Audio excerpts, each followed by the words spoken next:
Introducing a new podcast. Karen Hunter is awesome. If you like me on SiriusXM Urban View Channel 126, you're gonna love me. And Karen Hunter is awesome. Hey, this is Karen Hunter, host of the Karen Hunter Show on SiriusXM's Urban View. Karen Hunter is awesome is an actual podcast to bring heat and energy and knowledge and power. A 1-2 punch that I don't think you get anyplace else. Tell the truth. So check out the podcast wherever you get your podcast. You will not be disappointed. Karen Hunter is awesome. A new podcast from Karen Hunter.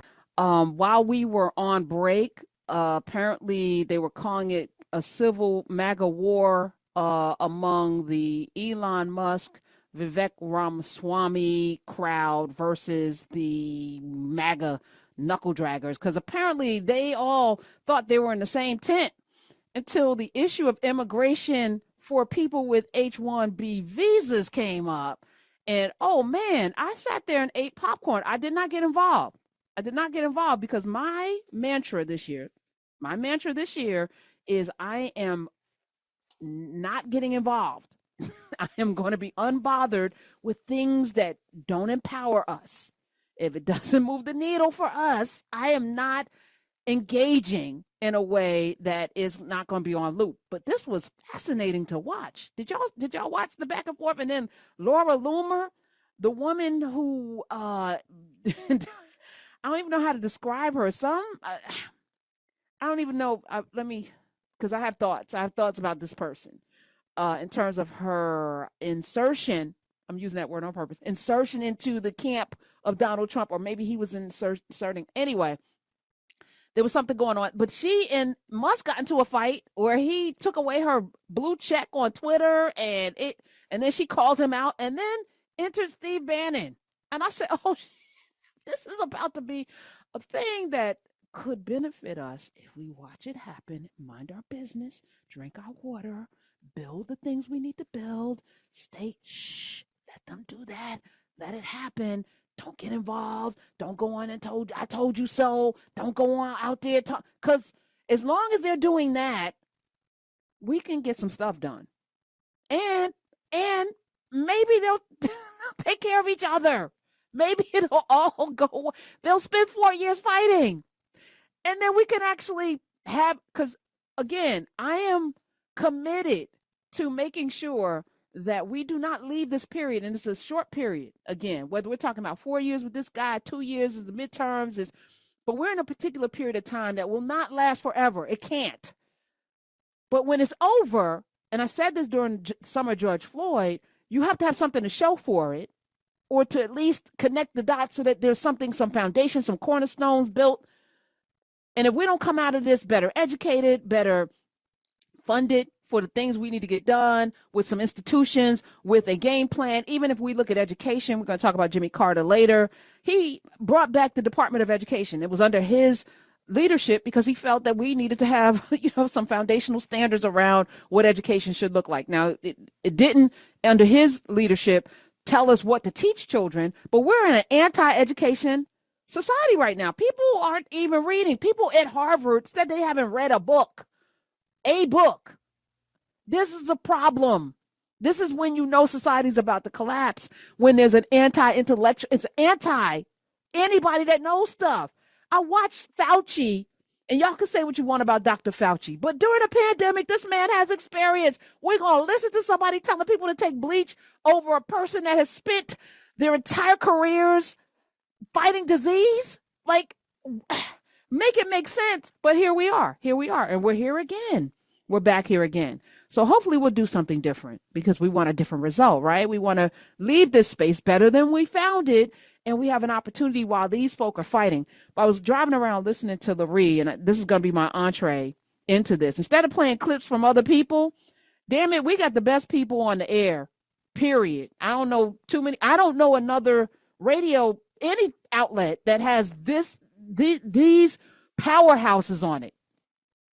So Larry was breaking down. So I'll start with I think it started with Vivek online on Twitter, talking to the MAGA folk, because his job is to come and clean up government and all of this stuff, and flip the script and let them know we not only are we not building a wall, but we're going to bring in so many more people who look like me. Vivek Ramaswamy. And so Larry read his tweet and actually did a whole performance today. So I was like, let me not play somebody else. Let me play Larry Daniel Favors. She hosts the show, by the way, if you don't know, 10 a.m. Eastern, right here on 126. If you have nothing to do, if you have something to do, still listen. 10 o'clock. It's the best 2 hours I've heard anywhere, period. Play it, Smiz. And Vivek Vivacious Ramaswamy entered the chat. And boy, did Vivacious enter the chat. He posted, the reason top tech companies often hire foreign-born and first-generation engineers over Native Americans, and Native Americans is in air quotes, Native Americans isn't because of an innate American IQ deficit, a lazy and wrong explanation. A key part of it comes down to the C word, culture. Tough questions demand tough answers, and if we're really serious about fixing the problem, we have to confront the truth. And truth is in all caps, y'all. Truth is in all caps. He goes on to say, our American culture has venerated mediocrity over excellence for way too long, at least since the 90s, and likely longer. And that doesn't start in college, it starts young.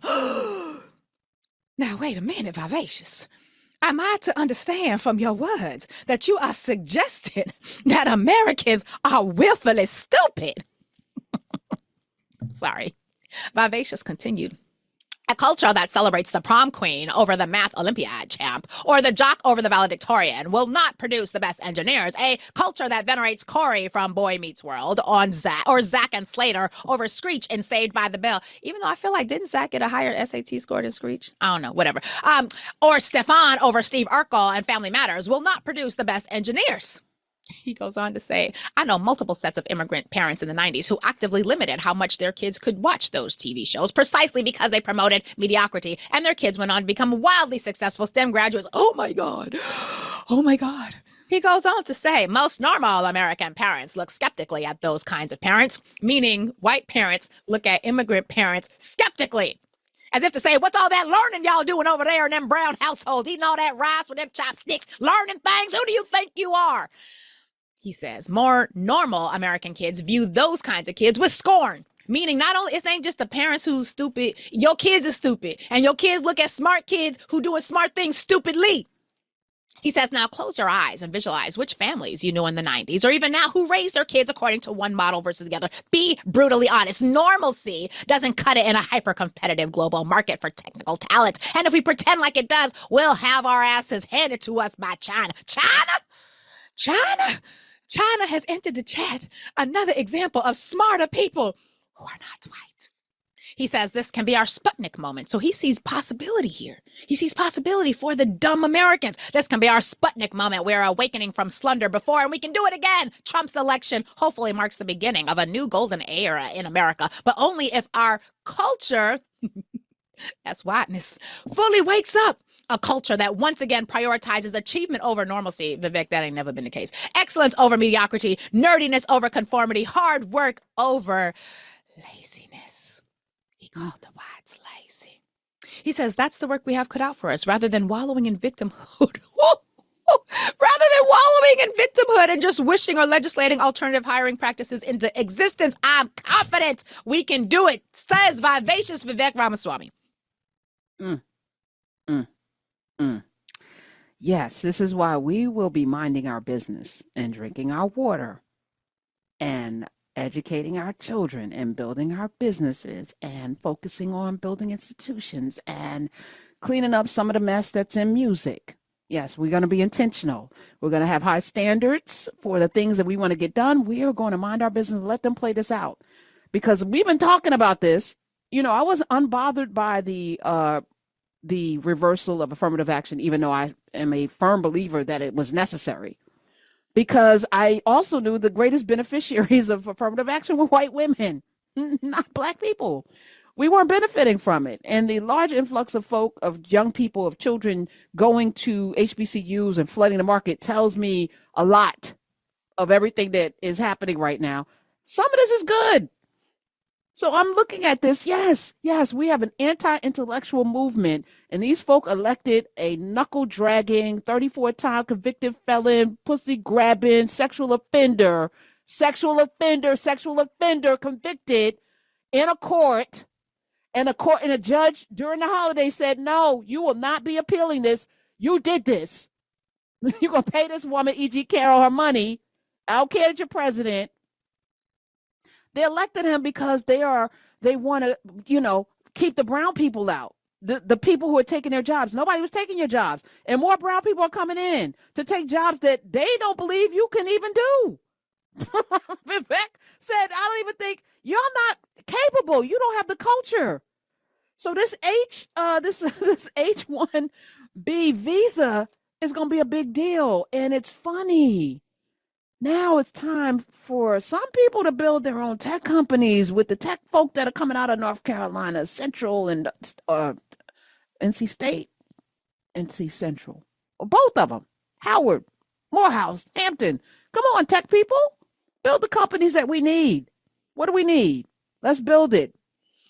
Ain't worried about MIT and all of this. And it's wild as they're fighting this out.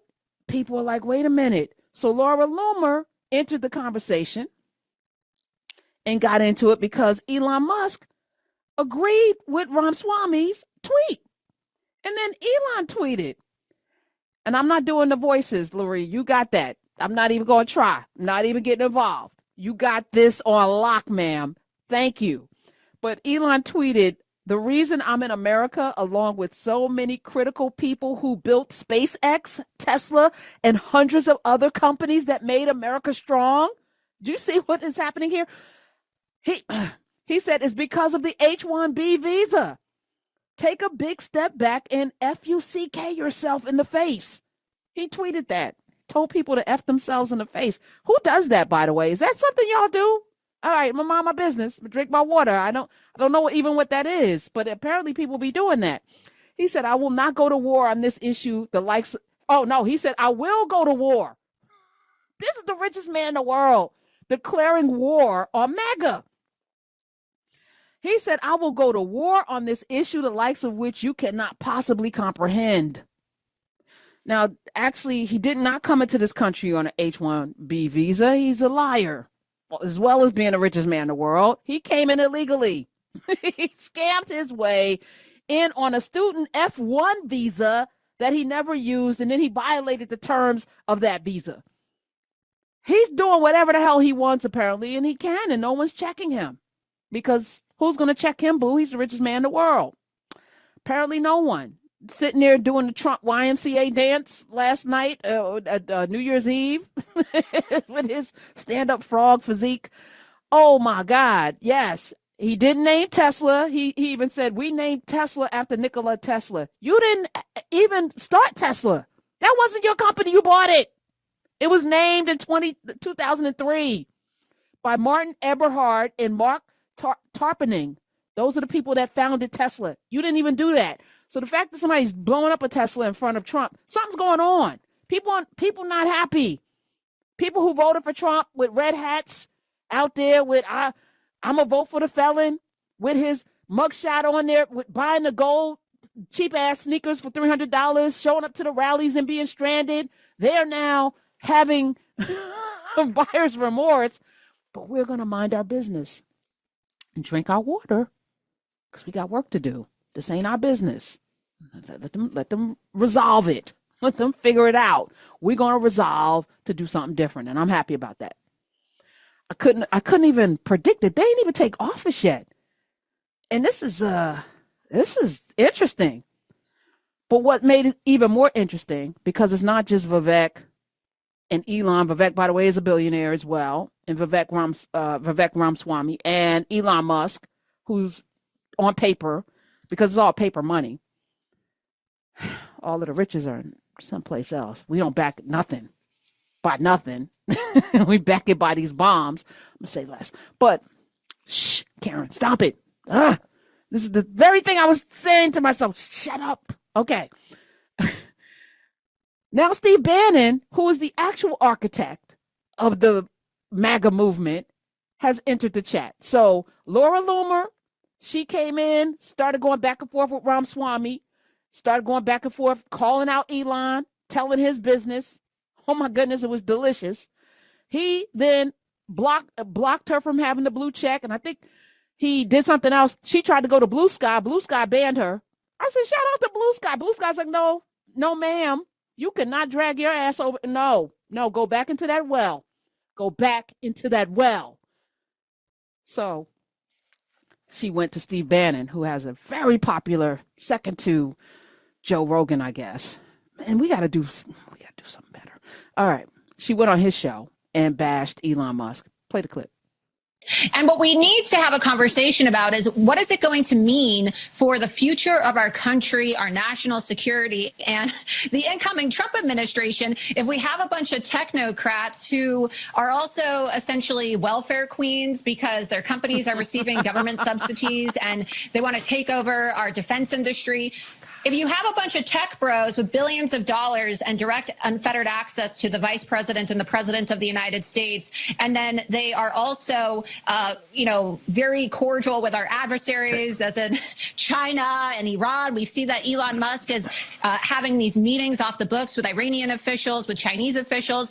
What does that mean for us and the future of our constitutional republic? Okay, hang on. Ma'am, it means that yes. It means that a bunch of people elected a damn oligarch to run the country. You elected Elon Musk. He's the president. He's actually the mystic chief ruler. She called him a welfare queen. But yeah, no, this is going to be an interesting bash of these titans because Steve Bannon has the heart of MAGA. He has the heart of MAGA. He's the one that brought the votes, and he, in many ways, is the architect. Who's the guy that did the Southern Strategy? I'm trying to think of his name. Lee Atwater. He's the Lee Atwater of this generation. He came up with a strategy. It's brilliant. He didn't believe 90% of the stuff, but he knows it works. This racism stuff, it works. It is so easy to get stupid people to believe that they're smart and that the blacks are the problem, but we're not a problem right now. So shh, it's not about us. And they never consider us, even though until they need us, to use us as a political football or a wedge, and then get a bunch of other downtrodden, lowbrow, ignorant ass, maybe CTE having black people to join people who watch way too much YouTube. And then when it's over, thank you, you Negroes. You helped us build a country in our image. Now go sit down somewhere and don't ask for nothing. That keeps happening. Okay, this is on a cycle. But now they're fighting each other. The leopards are eating each other's faces. So she came on to Bannon's, and then Bannon doubled down because he was about to say something about Elon and Vivek. Play that clip, Smiz. And no idea of what we are going to be in the future. We are not going to be some anarcho-libertarian, big tech, run by big tech oligarchs. That is not going to happen, okay? We haven't fought all these wars and haven't gotten here to give it over to a bunch of geeks that you would stuff and that they're all reacting, being stuffed in the locker in high school. They're having a reaction. Only problem, Bannon, I think your fat ass would have been stuffed in a locker too, as a recovering bully. You look like a mark as well. I'm not advocating it. I'm just saying, since you brought it up, he said we didn't fight these wars to give it over to these geeks who would have been stuffed in a locker, which you would have been in a locker right next to them, sir. We see you too. You can pretend all you want. You were not popular. Stop playing in our faces. All right. Then he went on to continue, because I feel like we need to know all of this so we can know why we're minding our business. Okay. Why we are staying out of this, why we have now space and room. Now, I'm not saying it's not going to be crazy in certain cities. Part of my mission this year, and I'm saying this with trepidation because I'm not sure how it's going to play out. But as I am coming into 2025 with great intention, I want us to look at some of these Listen, Derek Johnson, is he still head of the NAACP? If you're still around, sir, I'm gonna need the NAACP because y'all are everywhere, you have branches everywhere, to start looking at, instead of burying the N-word and doing all these other programs that don't move the needle for us at all, How about let's reverse these Sunday? There shouldn't be a place in this country that people can't go, that American citizens can't go, that natural born citizens of the United States, the good old US of A, can't go. If there's still sundown towns in America, that is a problem. As I'm talking about the agency of us, there should not be a place that we can't go, that we're afraid that something's going to happen. If we build, they're going to come and destroy it. That energy has to die in 2024. It has to be dead. We need to move differently and boldly and collectively and communally. We need to move in a way that you can't tell me where we can't go.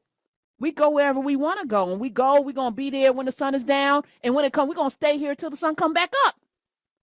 This land is your land. This land is my land. But we can only do that with numbers. And I'm hearkening back to the riverboat and that cap going in the air. And I bet that riverboat captain has not been bothered since. I will put a wager on it. I'm going to say less.